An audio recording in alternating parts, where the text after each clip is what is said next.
Personen in Rechten. La cantante de María, 200 ans, a perdu 2% de la Rechten Teil an der Nordseite sowie des Außenbereichs de la population idéale et Moving forward. Donc, dans les dernières années, il y a eu plusieurs appareils qui sont apparus et qui ont totalement changé la façon dont on accède à l'information. Alors, ce dont je vais parler, c'est justement cette révolution au niveau de l'accès à l'information, de l'accès aux données et de la façon dont ceci a pu modifier les pratiques en termes d'études de mobilité. Donc, l'époque où on devait effectivement uniquement se fier à des cartes en format papier est un peu disparu, en fait, pour certaines générations. Donc, c'est très facile maintenant d'utiliser différents outils et des appareils pour savoir, en un simple clic, effectivement, où on se situe et surtout quels sont les différents chemins qu'on peut prendre pour atteindre différentes destinations. Donc, en plus d'avoir une incidence dans le quotidien des gens, ces technologies et l'information auxquelles elles nous permettent d'avoir accès ont eu et ont toujours des effets sur la façon dont les études de transport sont conduites. Donc, au niveau, en fait, si on revient un peu dans l'histoire du développement des modèles de transport, les premiers modèles ont été développés autour des années 50 et c'est apparu grâce à certains outils technologiques. Bon, les premiers ordinateurs ont permis de mettre ensemble certaines données et de faire des calculs un peu plus complexes. C'était évidemment une grande simplification de la réalité, mais déjà, c'était une petite révolution qui s'était opérée au début des années 50.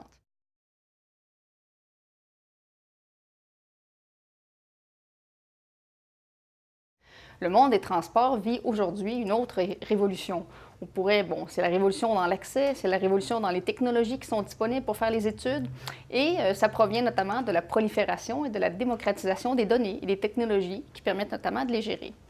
Du côté des données, on pense évidemment automatiquement à Google et aux divers produits disponibles, Google Maps, Google Street View, Google Traffic, Google Earth. Il y en a plusieurs qui ont vraiment changé la façon dont les gens perçoivent leur environnement, comprennent les rues, les cartes.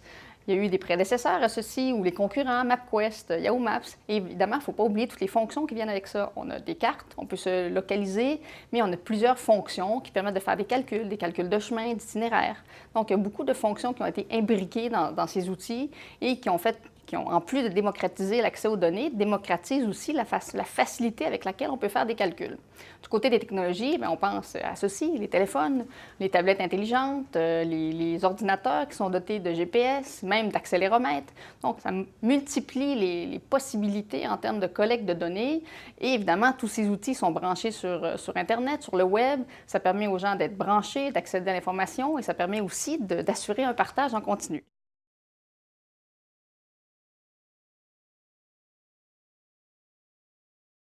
Les individus et les institutions ont maintenant facilement accès à cette information géographique, mais aussi sur les réseaux de transport.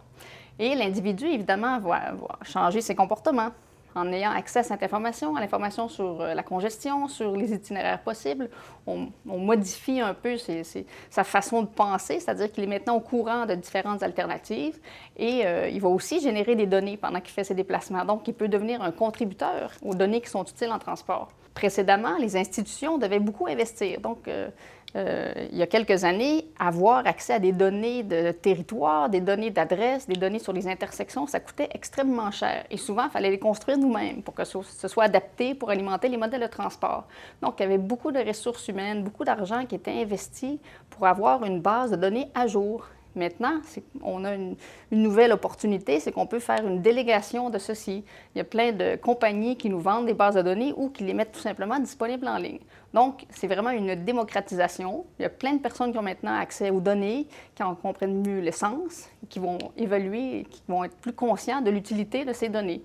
Et évidemment, l'information est surveillée. Plus on a d'utilisateurs de ces outils, plus on peut assurer une certaine qualité, c'est-à-dire que les gens qui vont aller faire des requêtes sur Google, qui vont observer qu'une rue est absente, vont envoyer un message ou un commentaire à Google pour que finalement cette information soit actualisée. Donc, on a une série d'agents de surveillance qui contribuent à ce que la qualité de ces données soit meilleure. Donc, c'est aussi une très bonne technique.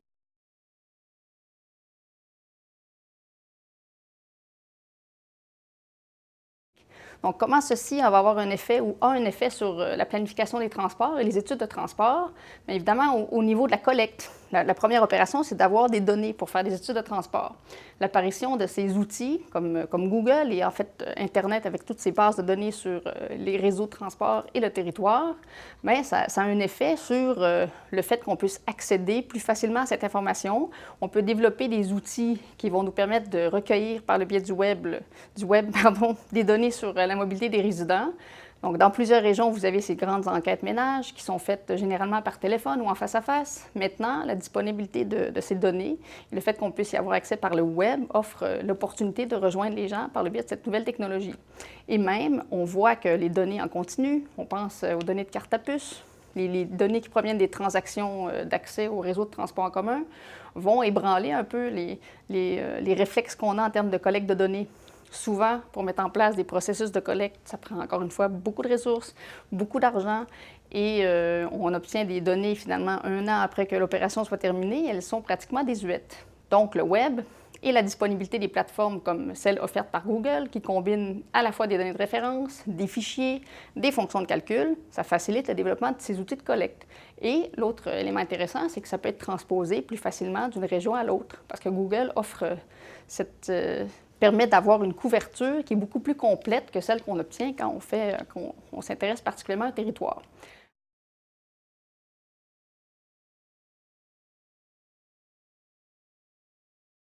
L'autre élément intéressant au niveau du traitement, c'est le fait que ces fonctions soient effectivement plus facilement accessibles par des développeurs moyens, c'est-à-dire quelqu'un chez lui peut faire du développement grâce aux fonctions de Google. L'autre élément qui a eu un effet très important sur le monde du transport, c'est l'apparition de standards. Donc là, je parle des fichiers GTFS. Les fichiers GTFS, bon, ce sont des General Transit Feed Specifications, ce sont des fichiers qui décrivent les réseaux de transport en commun. Et là, on a plusieurs villes qui ont adopté ce standard de définition des réseaux de transport en commun qui permettent à Google d'introduire des outils de calcul de trajet sur les réseaux de transport en commun. La beauté, c'est que les développements de fonctions à partir de ces fichiers standardisés peuvent être transposés d'une région à l'autre. Donc, toute région qui adopte ce standard va pouvoir utiliser des fonctions développées un peu partout à travers le monde. Et ça permet de faciliter les analyses comparatives. Ça permet d'avoir des calculateurs sur plusieurs réseaux, donc réseau routier, réseau de transport en commun. Ça déresponsabilise, mais en fait, c'est une délégation qui est très, très, très heureuse. C'est-à-dire que toutes les autorités de transport n'ont plus le fardeau de devoir développer ces outils de calcul de chemin. C'est maintenant disponible dans plusieurs régions. Donc, ça augmente le niveau d'accessibilité à ces outils pour les usagers. On a une meilleure information et on a plusieurs applications qui peuvent être téléchargées sur les téléphones. Évidemment, Google Maps et les prédécesseurs, bon, comme je le disais, MapQuest ou Yahoo Maps, ont révolutionné le domaine en facilitant l'accès à des données qui étaient lourdes à développer et qui devenaient rapidement désuètes parce que ça coûtait très cher faire l'actualisation en continu.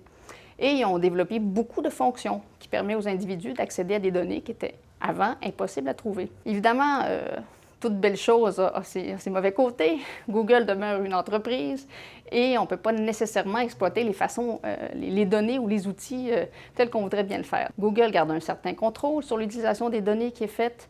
On peut évidemment avoir une certaine ambiguïté éthique, c'est-à-dire que bon, si vous ouvrez votre téléphone et que vous faites une recherche de chemin, Google, on va vous demander si vous autorisez l'application à utiliser vos données de géolocalisation. Eh bien, si vous répondez oui, vous contribuez à un ensemble de données qui va permettre à des entreprises comme Google d'avoir des outils ou de faire des évaluations de la congestion. Donc, Google Traffic, par exemple, qui a été mis en ligne dans les dernières années, s'appuie sur les traces GPS qui proviennent des déplacements faits par les personnes qui autorisent Google à utiliser les données. Évidemment, bon, tel qu'expliqué par un représentant de Google, quand vous choisissez d'activer Google Maps avec l'option Ma position sur un téléphone ou sur une tablette intelligente, le téléphone envoie de façon anonyme des traces, des données qui décrivent votre vitesse, votre localisation spatiale. Et ceci, quand on met toutes les données qui proviennent de tous ces individus qui se déplacent, ça permet de faire des estimations sur les temps de parcours, donc sur la congestion. Évidemment, la propriété des données n'est pas évidente et ce n'est pas certain non plus que les gens sont au courant qu'en autorisant Google, ils contribuent à fournir évidemment des outils très intéressants, mais ils contribuent aussi à l'utilisation que Google peut en faire et aux bénéfices qui vont être retirés par l'entreprise.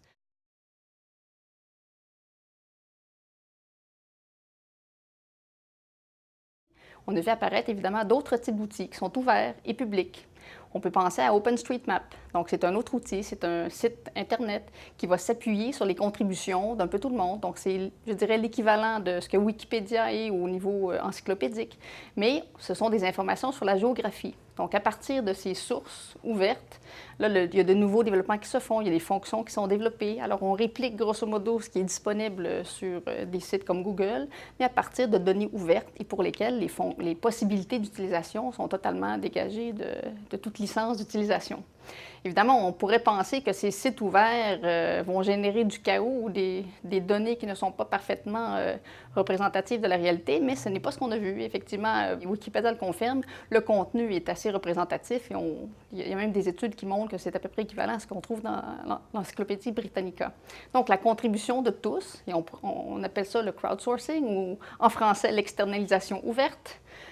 Ce à quoi ça correspond, mais ça veut dire qu'on fait appel à la créativité, à l'intelligence et au savoir-faire de plusieurs personnes qui peuvent être soit engagées, soit faire ça gratuitement pour construire des ensembles de données qui vont pouvoir être utiles à qui veut bien les utiliser.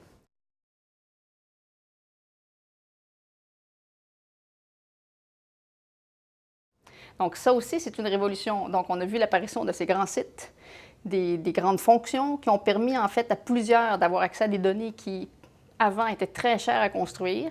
Donc elles sont maintenant disponibles, ces données. Tout le monde a accès, tout le monde peut faire du développement.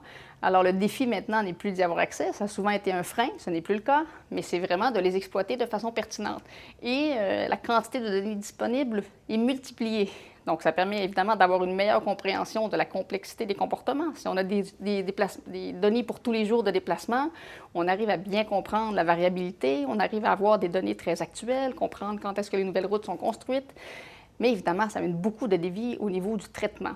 Évidemment, ça ouvre la porte à des modèles beaucoup plus complexes. Donc, il y a tout un travail qui va devoir se faire pour faire évoluer aussi les modèles qui exploitent ces données. Parce que si on a des données en continu et qu'on a une compréhension beaucoup plus approfondie de la complexité, bien, on va devoir en tenir compte aussi dans les modèles qu'on développe pour représenter les phénomènes de transport. Évidemment, la démocratisation des données, combinée à la démocratisation des outils, ça ouvre la porte au développement de nouvelles méthodes et des modèles qui sont beaucoup plus complexes et collaboratifs. Donc, on peut faire appel aux gens pour qu'ils contribuent à la qualité des données et on peut les interroger de façon plus simple. En plus, d'autres aspects qui sont développés à partir de ces données ouvertes, c'est toute la partie visualisation, donc dissémination de ces données et les fonctions qui sont disponibles à la fois dans Google ou dans des outils comme OpenStreetMap permettent de développer des nouveaux objets qui vont permettre à plus de gens de comprendre tous ces enjeux de transport. Seite sowie den Außenbereich2% de la population im rechten. Italien,